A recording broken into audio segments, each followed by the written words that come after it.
A presidente do Tribunal Superior Eleitoral, ministra Carmen Lúcia, garantiu que denúncias de fake news durante o segundo turno das eleições serão apuradas.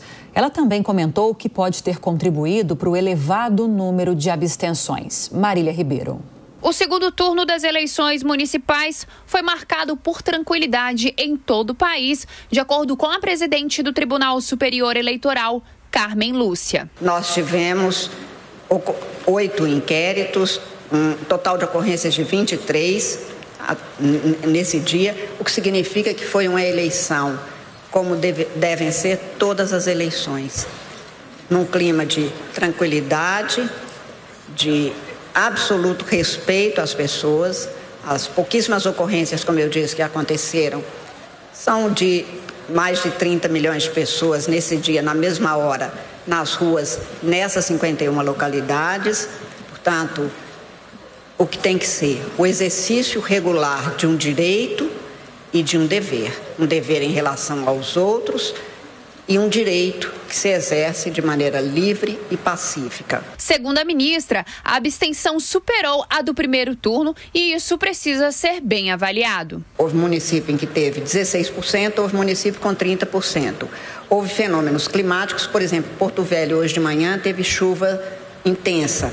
Então, o eleitorado que normalmente vai de manhã teria que ter ido à tarde, mas aquele que, por exemplo, fosse voto facultativo, nós, os mais velhos, com mais de 70 anos, não temos que obrigatoriamente votar. Isto desanima, isto leva a não ir, isto foi pouco divulgado, que a acessibilidade seria tranquila. Em alguns locais, por exemplo, em Pernambuco, nós temos inclusive ônibus ou vans que vão buscar. Isto foi divulgado amplamente em todos os lugares, então nós temos que ver em cada local o que aconteceu, por que está acontecendo e o que a gente pode fazer para que a abstenção, onde tem aumentado, não volte a acontecer. Quando questionada sobre a declaração do governador de São Paulo, Tarcísio de Freitas, que sem provas afirmou que uma facção criminosa estava incentivando o voto em Guilherme Boulos, Carmen Lúcia evitou responder. Sem citar casos, a ministra ressaltou que a desinformação para tentar influenciar o eleitor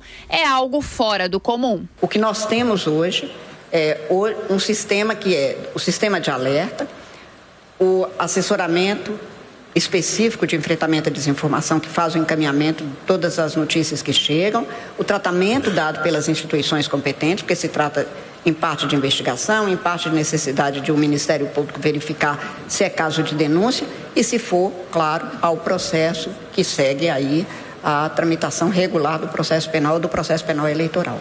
O que a Justiça Eleitoral faz é apenas dar cumprimento à lei. Quem pratica qualquer ilícito no dia da eleição, antes ou depois da eleição, responde juridicamente. Será dada a resposta juridicamente. Em entrevista coletiva ao lado do presidente em exercício do Supremo Tribunal Federal, Edson Fachin, e dos ministros Gilmar Mendes, Nunes Marques, André Mendonça e Cristiano Zanin, e também do Procurador-Geral da República e do diretor da Polícia Federal, a ministra exaltou a estabilidade garantida pela democracia. Nós queremos a monotonia democrática para depois todo mundo ir para casa, poder ter a sua casa, com a sua família, com seus entes queridos. Segundo o balanço final do Ministério da Justiça, foram registrados mais de 100 casos de crimes eleitorais, sendo a maioria boca de urna, e 42 pessoas foram presas.